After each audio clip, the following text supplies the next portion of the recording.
আজকে ক্যাবিনেটের মিটিং ছিল আমাদের চিফ অ্যাডভাইজার প্রফেসর মোহাম্মদ ইউনূসের নেতৃত্বে। এটা আজকে সম্ভবত 38তম মিটিং। সংস্কার কমিশনের আজকে তিনটা মেজর বিষয় ছিল। একটা হচ্ছে যে সংস্কার কমিশনের সুপারিশ বাস্তবায়ন অগ্রগতি পর্যালোচনা করা হয়েছে। দুই, রাজস্ব নীতি ও রাজস্ব ব্যবস্থাপনা এটার একটা সংশোধনে, যেটা একটা কিছুদিন আগে আপনারা জানেন একটা ল হয়েছিল, সেটার একটা অ্যামেন্ডমেন্টে এসছে এবং এটাকে অ্যামেন্ডমেন্টটা পাস হয়েছে। আর একটা হচ্ছে যে বাংলাদেশ এবং পাকিস্তানের সাথে ভিসা অ্যাবলিশন এর জন্য একটা চুক্তি হয়েছে এবং এটা ফর হচ্ছে ডিপ্লোম্যাটিক এবং অফিসিয়াল পাসপোর্ট যারা ধারণ করেন তাদের জন্য। এই তিনটা বিষয়ে আলোচনা হয়েছে। এছাড়া এমনি অন্যান্য আরও কিছু কিছু বিষয়ে আলোচনা হয়েছে। আমি প্রথমে হচ্ছে যে সংস্কার কমিশনের যেই বিষয় আপনারা জানেন, গত সপ্তাহে আমরা এটার বিষয়ে আপনাদেরকে একটু হাইলাইট দিয়েছি কি কি বিষয়ে কাজ হচ্ছে। এখানে একটা বিষয় আপনাদেরকে জানিয়ে রাখি, সেটা হচ্ছে যে যেই সংস্কার কমিশনের যতগুলো সংস্কার বাস্তবায়িত হচ্ছে, এটা হচ্ছে যে মোট 11টা কমিশনের মধ্যে কনস্টিটিউশনাল যে কমিশন ছাড়া যে 10টা কমিশনের উপরে আশু করণীয় 367টা বাছা হয়েছিল, সেটার উপরে একটা আমরা গত সপ্তাহে হাইলাইট দিয়েছিলাম। তো এখানে আপনাদের একটা বিষয়, সংস্কার শুধুমাত্র কমিশনগুলো যে 10টা করেছে, হ্যাঁ 10টা কমিশনের যে সংস্কার এটাই আমরা বাস্তবায়ন করছি না। এছাড়াও প্রত্যেকটা মিনিস্ট্রি এই আমাদের গভর্নমেন্টের দায়িত্ব গ্রহণ করার পরের থেকে তারা সবাই স্বপ্রণোদিত হয়ে এবং নিজেরা আইডেন্টিফাই করে অনেকগুলো কাজ করেছেন। আমরা আপনাদের কাছে আহ্বান করব, প্রত্যেকটা মিনিস্ট্রির সাথে আপনারা যদি যোগাযোগ করেন, তারা আপনাদেরকে এই লিস্টগুলো প্রোভাইড করতে পারবেন কতগুলো কাজ হয়েছে। আমি বলতে পারি এইখানে কয়েকশো সংস্কারের কাজ করেছেন এই প্রত্যেকটা মিনিস্ট্রি, তারা নিজেরা। এটাই এমনকি যে সংস্কার কমিশনগুলো রিপোর্ট দিবেন সেই জন্য তারা বসে থাকেননি। প্রত্যেকটা মিনিস্ট্রি, আমি ল মিনিস্ট্রির কথা বলতে পারি, আমি এনভায়রনমেন্ট মিনিস্ট্রির কথা বলতে পারি, এনার্জি মিনিস্ট্রির কথা বলতে পারি, এবং এনার্জি মিনিস্ট্রিতে কিছু কিছু কাজ খুব দ্রুতভাবে করা হয়েছে। যেমন আপনি জানেন স্পেশাল পাওয়ার্স অ্যাক্ট ছিল একটা, এটা আমরা এই গভর্নমেন্ট দায়িত্ব গ্রহণের 2 সপ্তাহের মধ্যেই এই কাজটা করা হয়েছে। এর ফলে যেটা হয়েছে যে এই অ্যাক্টের মাধ্যমে বাংলাদেশে সবচেয়ে বেশি চুরি হয়েছে, যার ফলে গত গভর্নমেন্ট তার যারা পছন্দের যারা বিজনেসম্যান তাদেরকে চুরির লাইসেন্স দিয়েছিলেন এই পাওয়ার প্ল্যান্ট ক্যাপাসিটি চার্জের মাধ্যমে, পাওয়ার প্ল্যান্টের চুক্তির মাধ্যমে। তো সেইটা নিয়ে আজকে এইটা পর্যালোচনা করা হয়েছে। আজকে এই সংস্কার কমিশনের সুপারিশ কতটুকু বাস্তবায়ন হয়েছে এবং সেইটা সামনে আরও স্ট্রিমলাইন করার কথা বলেছেন। সেক্ষেত্রে যেগুলো খুব আসল করণীয় সেগুলোর লিস্ট আমরা সামনে, যেগুলো বাস্তবায়িত হচ্ছে সেগুলো আমরা প্রতি সপ্তাহে আপনাদেরকে কিছু কিছু কিছু আপডেট দিব। যেটা হয়েছে যে একটা ল অ্যামেন্ডমেন্ট হয়েছে, সেই লটা হচ্ছে রাজস্ব নীতি ও রাজস্ব ব্যবস্থাপনা উইদিন ব্র্যাকেট সংশোধন অধ্যাদেশ 2025 এর নীতিগত ও চূড়ান্ত অনুমোদন হয়েছে।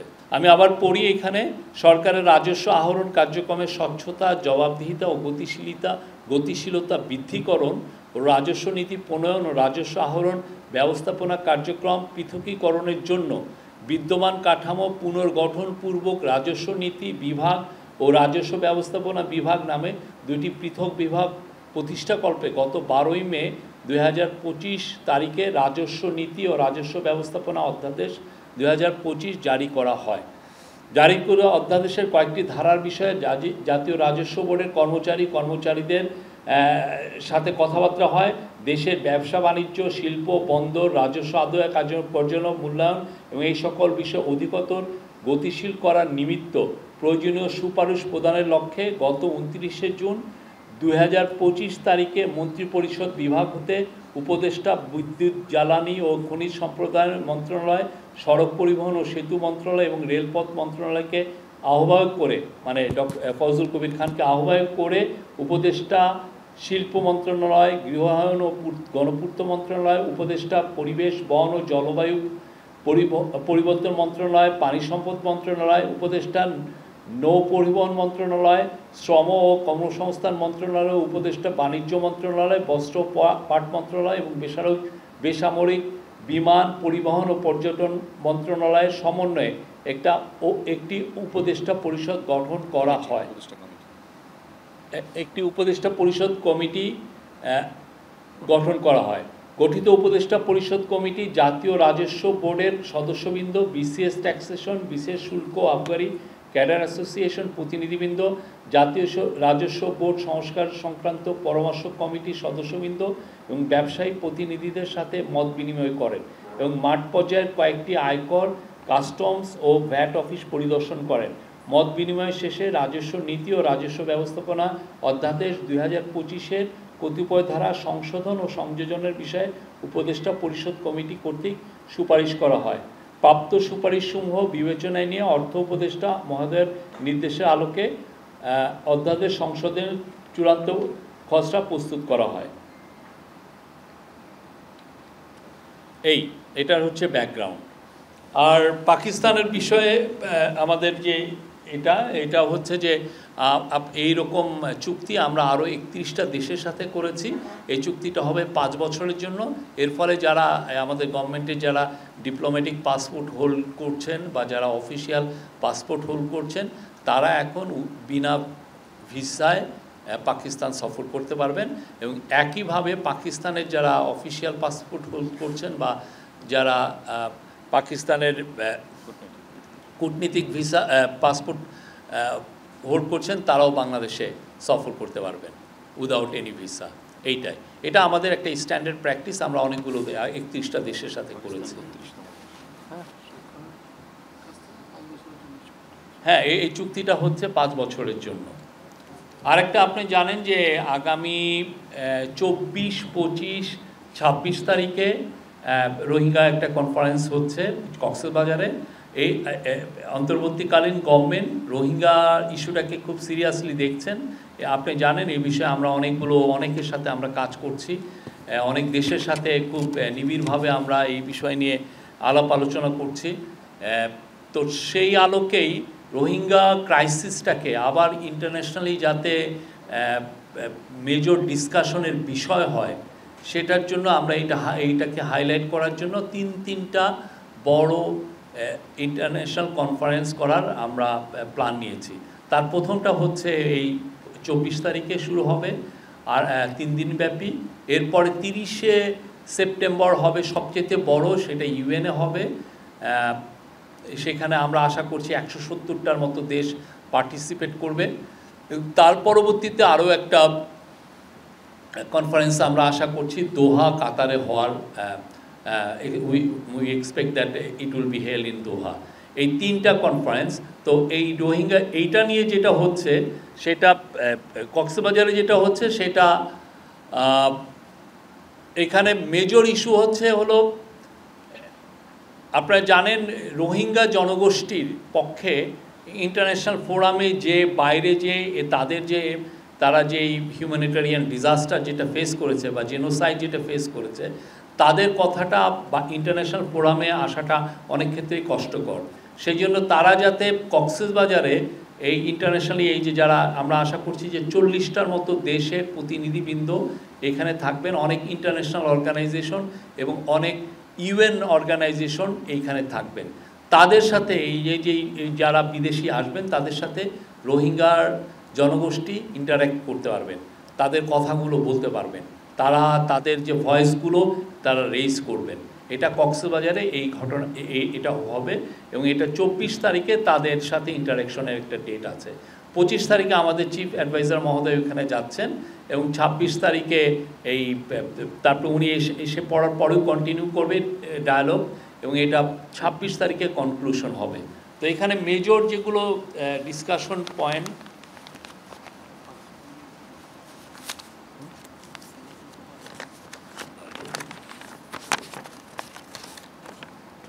প্রথমটা হচ্ছে যে special session with Rohingya representative.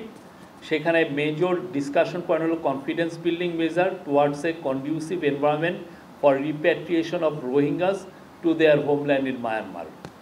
তারপরে নাম্বার 2 হচ্ছে আপনারা জানেন যে রোহিঙ্গাদের হিউম্যানিটেরিয়ান অ্যাসিস্ট্যান্সটা অনেক কমে এসছে, তো সেইটাকে আবারকে রিফোকাস করা, humanitarian assistance to the Rohingya people, এইটা একটা নাম্বার 2।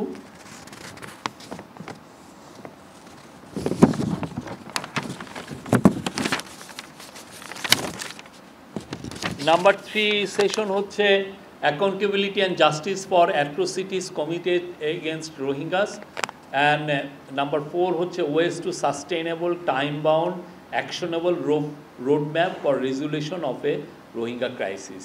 এই 4টা বিষয়ে মোটামুটি অনেকগুলো সেশন হবে, এগুলো নিয়ে আলাপ হবে। তো এই ছিল আমার তরফ থেকে। Thank you very much. আপনাদের যে কোনো কোশ্চেন আমরা উত্তর দিব। একটু দাঁড়ান, একটু উনি একটু এই যে রোহিঙ্গা কনফারেন্সটা আমাদের, সেখানে উল্লেখযোগ্য ইন্টারন্যাশনাল পার্টিসিপেন্ট যারা আমাদের মধ্যে আপনার আছেন, Thomas Andrews, special reporter on Myanmar, mister Imran with 2020 Rohingya origin, chief of international investigative mechanism on Myanmar Geneva based, উনি থাকবেন।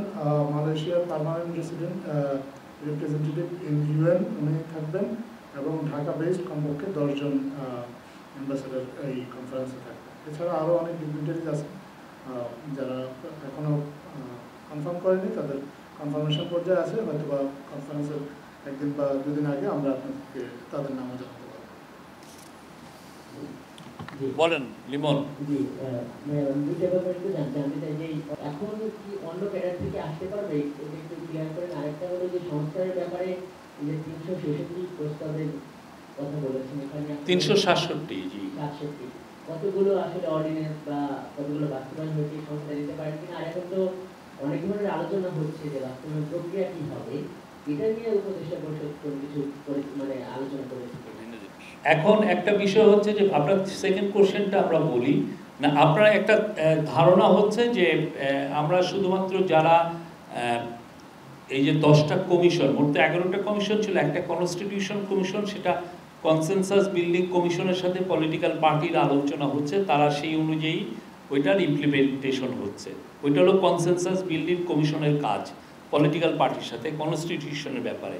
আর বাকি যে 10টা কমিশন আছে, সেই 10টা কমিশনের 367টা রিফর্ম আশুকরণীয় হিসাবে নেওয়া হয়েছে এবং সেটা বাস্তবায়ন হচ্ছে। আমরা আপনাদেরকে আপডেট দিব, সেটা যথেষ্ট অগ্রগতি আছে। একটা তো কিছু কিছু তো বাস্তবায়ন হয়ে গেছে, আর মেজরিটি অংশই বাস্তবায়িত হচ্ছে। আর সবচেয়ে যেখানে এখানে ইম্পর্টেন্ট বিষয় সেটা হচ্ছে যে এর বাইরেও আপনাদের একটা ধারণা হচ্ছে যে এর বাইরে কি আমরা কোনো সংস্কার বাস্তবায়ন করিনি। এর বাইরে কিন্তু প্রচুর সংস্কার বাস্তবায়ন করা হয়েছে। আমি যেটা আপনাকে একটু আগে বললাম, এনার্জি মিনিস্ট্রিতে হয়েছে, হেলথ মিনিস্ট্রিতে হয়েছে, সেটা বিমানে হয়েছে। আপনি জানেন যে নতুন আমরা অর্গান ট্রান্সপ্লান্টেশন ল এনেছি, এটার মিনিস্ট্রি নিজের থেকে করেছেন। তারপরে ল মিনিস্ট্রি একের পর এক তাদের আপনি গেলে আপনাদের একটা পুরো বুকলেট দিয়ে দিবে তারা নিজেরা কি কাজগুলো করেছেন। ল মিনিস্ট্রিতে প্রচুর চেঞ্জ এসছে। তো সেই রিফর্মগুলো কিন্তু কিছু প্রত্যেকটা মিনিস্ট্রি স্বতঃপ্রণোদিত হয়ে তারা যেগুলো মনে করছেন যে এই রিফর্মগুলো করা দরকার, প্রত্যেকটা রিফর্ম তারা কিন্তু ক্যারি আউট করেছেন গত 1 বছরে এবং আরও করছেন। এই যে 367টা গত সপ্তাহে আমরা বললাম, সেটা হচ্ছে যে 10টা কমিশনের সুপারিশের থেকে 367টি আশুকরণীয় নেওয়া হয়েছে।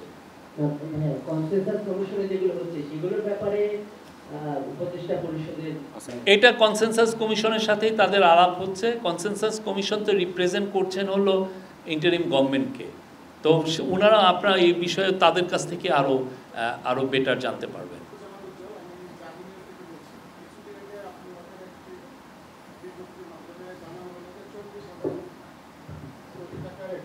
সন্ধান পাওয়া গেছে।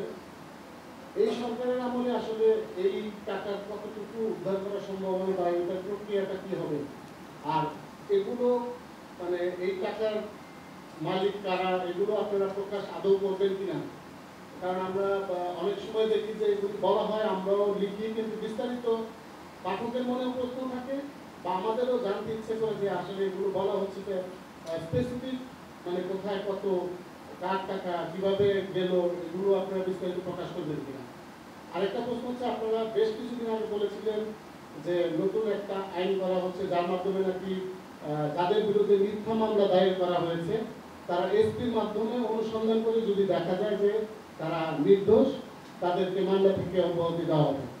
আপনাদের কাছে কোনো তথ্য আছে কিনা এই যাবৎকালে এ ধরনের কোনো ইনভেস্টিগেট করে কতগুলো মামলা থেকে কতজনকে অব্যাহতি দেওয়া হয়েছে? আপনার লাস্টের কোশ্চেনের প্রথম অ্যান্সার হচ্ছে আপনি পুলিশের এআইজি পুলিশ যে পিআর তাকে এই বিষয়ে জিজ্ঞেস করবেন, উনি আপডেট দেবেন। আর যদি আপনি আমাদের জন্য ওয়েট করেন, আমরা এক সপ্তাহে দেখি, আমরা কালেক্ট করি যে এই বিষয়ে কোনো অলরেডি অগ্রগতি হয়েছে, কিন্তু লটাই তো হলো গত এক দুই সপ্তাহ আগে, সেই জন্য হয়তো আর প্রোগ্রেসটা কী বিষয়ে আমাদের একটু জানতে সময় নেবে। এটা আমরা জানলে আপনাকে আমরা আপডেট দিতে পারবো। আর আরেকটা বলছেন যে 40,000 কোটি টাকা, আপনি জানেন যে এই পুরো বিষয়গুলোর সাথে অনেক ধরনের লিটিগেশন আছে, এটা লিগাল অনেক ইমপ্লিকেশন আছে, ফলে অনেকের নাম আমরা এখানে রিভিল করতে পারি না, বা কোথায় তার প্রপার্টি আছে সেই জিনিসগুলো আমরা রিভিল করতে পারি না। বাট এদের অনেকেরই আপনারা দেখেছেন যে ব্রিটিশ পত্রিকায় এসছে কিছু কিছু এইটার প্রপার্টির বিষয়ে। আমাদের এখান থেকে যেহেতু গভর্নমেন্ট এখানে একটা পার্টি, গভর্নমেন্ট তো টাকাটা কীভাবে করবে, প্রথমে লোকেট করে যে এই জায়গায় সে টাকাটা নিয়ে গেছে, এই প্রপার্টি সে কিনেছে। সেকেন্ড কাজ হচ্ছে ওই প্রতিষ্ঠান, ওই দেশের এই বিষয়গুলো যারা দেখভাল করছেন তাদের সাথে কথা বলে ওই প্রপার্টিটাকে ফ্রোজেন করে। আপনি জানেন কিছু কিছু জায়গায় কিন্তু ফ্রোজেন হয়ে গেছে প্রপার্টি, তারপরে যেটা ইস্টাবলিশ করতে হয় যে এটা আমাদের টাকা দিয়ে উনি ওইখানে নিয়ে গেছেন, অতএব আমরা তার টাকাটা এই পুরোটা বিক্রি করে এটাকে ফেরত নিয়ে আসা, এই কাজটা এখন আমরা করছি। এই কাজটা শুরু হচ্ছে। এইটা খুবই টাইম কনজিউমিং একটা বিষয়, এবং এটা সারা পৃথিবীতেই এটা মানে আপনার টিম পাঠাতে হয় প্রতিটা সরেজমিনে, যে তারা দেখে আসেন কোথায় কোথায় আছেন, সেইখানে স্থানীয় যেগুলো অথরিটি আছে তাদের সাথে কথা বলতে হয়। এই কাজগুলো খুব সিরিয়াসলি করা হচ্ছে। এই কাজগুলো করার সাথে বাংলাদেশ ব্যাংকের টিমগুলো কাজ করছে, এখানে এন্টি করাপশন কমিশনের টিম কাজ করছে, এবং এনবিআইয়ের সিআইসির যেটা সেন্ট্রাল ইন্টেলিজেন্স সেল তারা কাজ করছে, এবং পুলিশেরও সিআইডির কাজ করছে। এটা খুবই বিস্তৃত একটা কাজ, এবং এটা আমার যেটা মনে হয় যে এটা কয়েক বছর লেগে যাবে পুরো জিনিসটাকে ফেরত আনতে। আর আমরা প্রত্যেকটা যারা এই বিষয়ে কাজ করে, যে 10টারও বেশি ইন্টারন্যাশনাল অর্গানাইজেশন, তাদের সাথেও আমরা নিবিড়ভাবে কাজ করছি, তারা আমাদেরকে হেল্প করছেন এই পুরো বিষয়টায়। তথ্য প্রকাশে মডিউল মানতে হয়।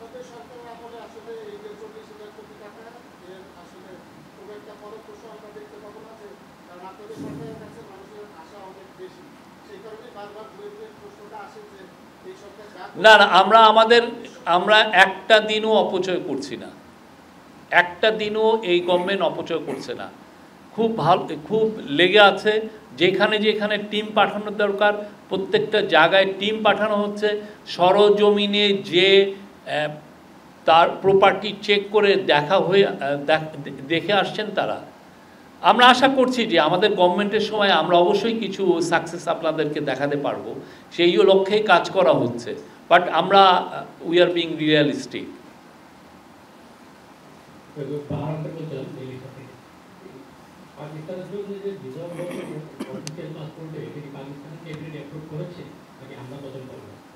এটা আমি জানি না, এটা আমাদেরকে দেখতে হবে। বাট এটা অলরেডি আমাদের তরফ থেকে যখন ইন্টারন্যাশনাল এই চুক্তিগুলো হয় তখন অ্যাপ্রুভালটা